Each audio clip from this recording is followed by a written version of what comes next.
Olá, eu sou o Luís e hoje vamos falar deste gigante companheiro de sala que aqui temos, um projetor novo da Epson, o EH-LS12000B.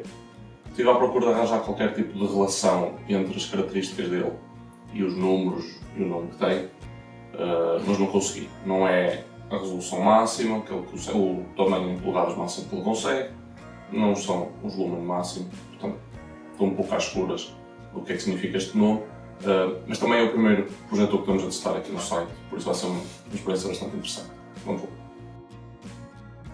Estou longe de ser um cinéfilo, mas aceitei na mesma este desafio da Epson, apenas com um pequeno twist. Não vos vou voltar a mostrar o resultado em filmes, mas vamos estar a utilizar o projetor para algo que gostamos muito aqui no website, para game. Em termos de especificações não vou entrar muito em detalhe, prefiro deixar isso depois para o artigo escrito no website. Talvez o mais importante que fiquem já a saber é que ele é gigante. Esqueçam aqueles projetores pequenos ou até projetores grandes que já viram de ser utilizados lá pelo trabalho. Isto é 4 vezes isso, facilmente. Trabalha um output de 4K, ele não é realmente 4K, mas utiliza um sistema muito bom de transformar o que seria no seu interior um LCD e lentes compatíveis com o DP em 4K, tem HDR, é HDR+, utiliza 2 HDMIs na parte de trás, 3 USBs, não tem sistema de som. Eu estava na esperança, quando o vi, ao ser tão grande, que ele fosse incluir algum tipo de sistema, no mínimo estéreo, no seu corpo, mas não, tem um comando bastante simpático onde conseguem fazer praticamente tudo, mas as mesmas opções estão disponíveis do lado de trás. A lente também tem uma pequena proteção que abre e fecha quando o ligam e desligam, que ajuda a manter a lente limpa de pó, de impurezas, e depois a dignificar-se com mais facilidade, e utiliza a tecnologia laser para a iluminação em si. A Epson diz que ele chega até aos 2700 lumen.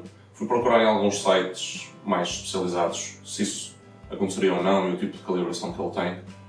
Dizem que não chega exatamente aos 2700, é mais provável que eu encontre nos 2400, mas mesmo assim dá para perceber que é uma potência muito grande para um projetor num formato caseiro. Ele tem algumas limitações do que eu normalmente sou habituado, ou seja, consigo, normalmente num projetor lá no trabalho vocês conseguem controlar o zoom, ajustar a tela, essas coisas assim. Com um projetor deste tipo vão sempre ter de o aproximar ou afastar para terem a imagem que querem, o ajuste é menor ou inexistente, e todo o resto do trabalho que depois existe é em termos de foco e em termos de capacidade dele corrigir pequenas inclinações que existam na superfície onde estão a projetar, diferenças de cor e essas coisas assim. Ele depois utiliza tudo o que é a tecnologia laser também um pouquinho para conseguir perceber isso e consegue fazer ajustes mais finos e deixar a imagem melhor. Não sendo um projetor de distâncias nem curtas nem ultra curtas, foi a definição que assim encontrei, vão ter de o colocar mais ou menos a uns 2 metros da parede para conseguirem começar a focar. E se eu conseguirem mesmo colocar muito longe, eu em casa não tenho esse espaço, conseguem que a imagem vá até às 300 polegadas, ou seja, normalmente começa com uma distância já perto das 50 polegadas, o ecrã, a distância mínima não consegue focar, e conseguem ir até às 300 se o deixarem conseguir mesmo, colocar mesmo muito longe. Conseguem instalar como ele está, conseguem instalá-lo de cabeça para baixo, conseguem o flipar para conseguirem projetar através de superfícies que tenham alguma transparência. Tenham sempre atenção que isto é laser, nunca devem olhar diretamente para ele, nem com telemóveis, câmaras, essas coisas assim, porque os sensores podem morrer quase instantaneamente dentro desse tipo de iluminação. Tem de ter sempre muito cuidado com isso. E depois, um dos detalhes que eu gosto mais, e deixei-o aqui, mas entretanto vai sair daqui, é esta tampinha. Ou seja, na parte de trás conseguem colocar os cabos todos a passar, encaixam tudo o que precisam, colocam a tampa, ela depois tem 2 parafusos aqui por baixo, é só apertar e fica tudo escondido e entrar apenas aqui por esta zona. Se o tiverem na sala, no meio da sala, pousado em algum sítio, ou uma mesa que levanta e que vai lá, por exemplo, um projetor ou assim, ele acaba por ficar sempre mais escondido, mais resguardado e também com menos probabilidade de algum cabo se torcer ou danificar. O comando é este, tem backlight em amarelo, no caso de precisarem utilizar no escuro, tem bastantes botões de acesso rápido, conseguem trocar facilmente entre a fonte, ajustar facilmente a potência da retroiluminação. Também tem acesso à memória, onde vocês podem ter as configurações das lentes gravadas para várias posições que utilizem na casa, por exemplo, e os menus são bastante complexos, bastante corridos. Uma das únicas desvantagens que encontrei nos menus é que normalmente quando vocês estão a configurar uma opção, essa opção desce mais, fica no menu mais em baixo e conseguem ver mais ecrã e mais projeção do que já têm a fazer, e os menus que a Epson deixou neste projetor ocupam muito. Ou seja, mesmo quando estão a tentar fazer pequenas calibrações, ajustes, coisas que seriam essenciais para a utilização do projetor, sinto que esses menus ficam demasiadas vezes, considero que é a área ativa da projeção, e não conseguem fazer todas as pequenas definições ou refinações que gostariam de estar a fazer. Seja, não estão ali a mexer, por exemplo, na temperatura da imagem e o dial vem cá para baixo. Isso não acontece assim dessa maneira, ocupa bastante mais espaço, depois acabam por não ter área, que seria interessante terem para corrigir isso.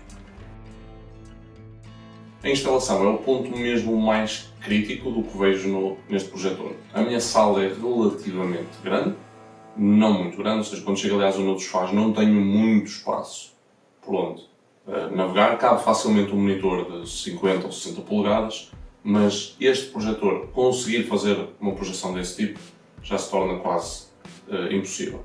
E como tem de o fazer numa posição bastante fixa, ou seja, apesar de ele ter 3 pés para vocês ajustarem, um na parte traseira e 2 na parte frontal, o ângulo com que o conseguem compensar é relativamente reduzido e ele estará feito para vocês o colocarem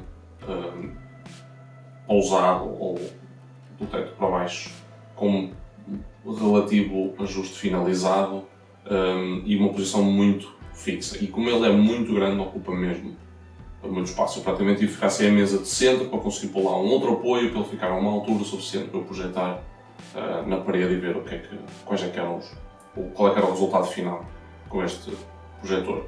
Significa que mesmo que queiram colocar na sala para gaming, ele torna-se um pouco complicado de gerir e, se for num quarto, normalmente são ainda mais pequenos um bocadinho, talvez ainda pior. Vamos agora passar um exemplo de utilização. Vou só arriscar nos jogos, seria demasiado audacioso tentar algum tipo de projeção de filmes ou séries, tendo em conta direitos de autor, portanto prefiro arriscar só em jogos, que é mais fácil deixar declarado e defender a sua utilização. O espaço é relativamente pequeno aqui em casa, mas vou-vos deixar usufruir um pouquinho agora de quais são os resultados de projeção.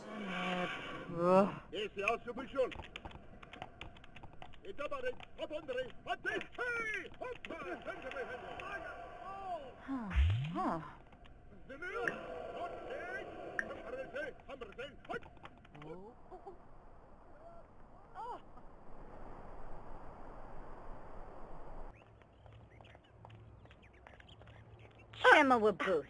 Wizak Chima. Vipskiba Zobu. Schmezel Tombra.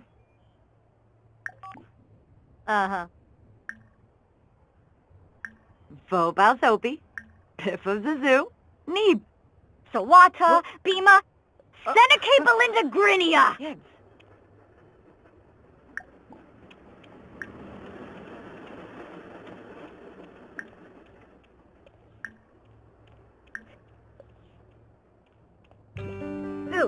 Rainika Dunda. Waga.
resultado final da nossa utilização deste projetor da Epson, o EH-LS12000B. Em termos de qualidade de imagem, ele é bastante bom. Estamos a falar de um bom projetor que, para o típico português, é impróprio ver o preço que ele custa, mas para grande parte das pessoas que já têm possibilidades, tenham o espaço para ter este projetor a funcionar como ele precisa, e dentro do mercado do home cinema, ele é bastante acessível. E mesmo para quem queira fazer algum tipo de gaming fora do formato de ecrã, também fica num valor já mais possível. Em termos de qualidade de imagem, ele oferece uma qualidade de imagem bastante boa para o setor em que já se inclui. Não é um 4K verdadeiro, mas em termos de sharpness, ele é mesmo muito bom. E pronto, eu aqui já tive de consultar um pouquinho mais sites que conseguiram fazer a validação em termos de calibrações e coisas assim. E fica no limite do que serão agora as novas certificações para tudo o que é HDR. Mais em termos de lançamento de filmes, séries, etc. Ou seja, são situações da imagem e de troca entre brancos muito brilhantes e pretos, sem qualquer tipo de brilho muito grandes, e em que este projetor acaba por ter um desempenho bastante bom. Ou seja, mesmo não indo totalmente ao preto, totalmente desligado, sem qualquer utilização do backlight de laser, ele consegue mesmo assim deixar que a imagem seja bastante escura e não deixa uns efeitos de uma espécie de glowing e popping que pode ficar e atrasar nesta mudança entre escuros e claros. Não tem a melhor norma de sempre em termos de capacidade de cor, e os perfis que ela tem de base também são bastante bons. Existem algumas pequenas nuances do tipo de utilização da ecrã que ele tem, do tipo de LCD, relativamente à capacidade de ser totalmente dinâmico dentro do espectro de cores, que ele depois acaba por não conseguir ser, mas os valores para ter um projetor desse tipo são ainda maiores. Portanto, é um bom projetor em termos de preço-qualidade.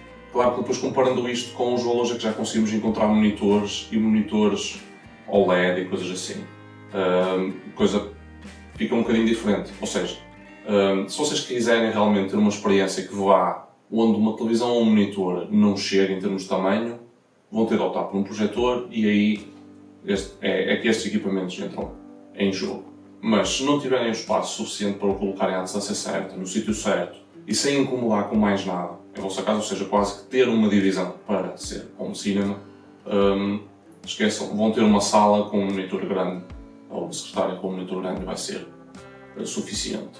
E já fica, pelas suas dimensões, num estado em que não é propriamente aquela solução do tipo: eu vou ali, tiro, pouso e agora vejo 2 ou 3 filmes durante o fim de semana de uma forma mais agradável, sem ser com um monitor, com uma televisão, e depois volto a guardar. Esqueço, ele é gigante, tem de ter um sítio correto para o deixarem, para o conseguirem calibrar direitinho e deixar tudo preparado. Não é de todo uma solução para andar a transportar de um lado para o outro, quase que debaixo do braço e os cabos na outra mão. Esqueçam isso, é gigante, por isso é mesmo uma solução para quem tem o espaço e as dimensões para fazer a sua utilização ao longo termo de forma correta. Foi também uma experiência bastante agradável por fazer de gaming. É sempre interessante utilizar um equipamento que vai além do que normalmente nós temos em termos de tamanho e tipo de produtos. Tenho pena dele não ter qualquer tipo de som, mas estava um som mais ou menos básico e ficaria suficiente e contente com ele. Claro que se calhar ao terem um projetor deste, depois também vou ter de optar por uma barra de 200, 300, 400 euros para cima, mas bom, dentro do que eu esperava que ele tivesse, acho que o sistema mínimo de colunas seria interessante. Espero que tenham gostado desta análise, deste projetor da Epson. Se existir algum outro produto que queiram ver aqui em teste, deixem-nos no comentário, mandem-nos mensagem, falem connosco no Discord, se tiverem alguma dúvida também. E, se possível, até podem colocar tag a Epson a dizer enviem ao João da Foca o X, porque queria que ele o testasse. Foi um produto diferente, por isso espero que tenha conseguido passar a informação que será mais relevante para vocês conhecerem e decidirem algo sobre um produto deste tipo. Na análise final do nosso website teremos sempre os prós, os contras e a nota final. Obrigado à Epson por nos ter enviado e desafiado com este produto. Até o próximo vídeo.